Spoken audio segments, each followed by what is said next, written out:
اچھا یہ بھی کامن سوال ہے بھائی، کہہ رہے ہیں والدہ کا انتقال ہوا، ان کے ذمے کچھ نمازیں تھیں، تو کیا ہم وہ فدیہ دیں گے؟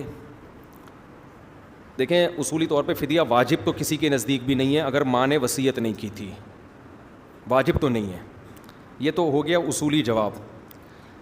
اس کے بعد عام طور پر جو جواب دیا جاتا ہے کہ اولاد اگر اپنی خوشی سے دے دے تو بہت اچھی بات ہے، یہ جواب دیا جاتا ہے. لیکن میرا طرز یہ جواب کا نہیں ہے. اس کی وجہ یہ ہے کہ 20 30 سال کی نمازیں والدین کے ذمے ہوتی ہیں، پوری وراثتیں اس فدیے میں چلی جاتی ہیں. اب ہمارے ہاں اکثر علماء ترغیب تو دے دیتے ہیں کہ اولاد کو چاہیے کہ وہ اپنی خوشی سے فدیہ دے دے. اب اولاد سوچتی ہے کہ اگر ہم نے نہیں دیا تو ماں باپ کو عذاب ہوگا، دے دیا تو عذاب ان سے ٹل جائے گا. اب ظاہر ہے کوئی بھی اولاد یہ نہیں چاہتی کہ ماں باپ کو کیا ہو، عذاب ہو. تو عملاً وہ واجب ہی سمجھ رہے ہوتے ہیں، یعنی اخلاقی طور پر وہ بوجھ تلے آ جاتے ہیں کہ یار دینا تو ہے، ٹھیک ہے نہیں دیں گے گناہ نہیں ہوگا، لیکن ماں باپ کو ہم جلتا دیکھیں اور ماں باپ کے ذمہ اتنی نمازیں ہوں. نتیجہ کیا نکلتا ہے کہ 20 30 سال کی نمازوں میں ٹھیک ٹھاک رقم جاتی ہے، اور یہ شریعت کی منشا ہے نہیں. اسلام چاہتا ہے کہ وراثت کس میں تقسیم ہو، اولادوں میں. تبھی تو ماں باپ کو حکم دیا کہ آپ صدقہ بھی نہ کریں اتنا کہ اولاد محروم ہو جائے.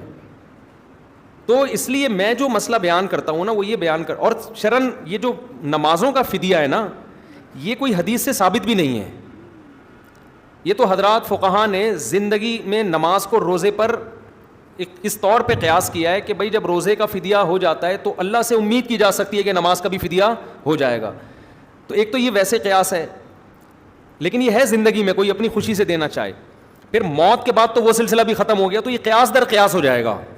تو اس لیے میرا جو طریقہ ہے اس میں وہ یہی ہے کہ بھائی انہوں نے وصیت اگر نہیں کی، وصیت کی ہے تو 1/3 کے اندر سے پھر تو واجب ہے دینا.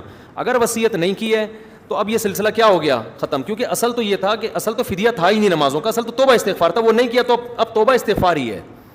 تو اب بجائے اس کے کہ لاکھوں روپے فدیے میں دو، اچھا خاصا اولاد کے لیے مسائل کھڑے ہو جاتے ہیں، تو سیدھا جتنی اللہ توفیق دے بس صدقہ خیرات ان کے لیے کر دیا کرو. اس میں لوگ حساب لگا رہے ہوتے ہیں 10 سال 20 سال، 2-4 نمازیں ہوں تو چلو ہے بھی.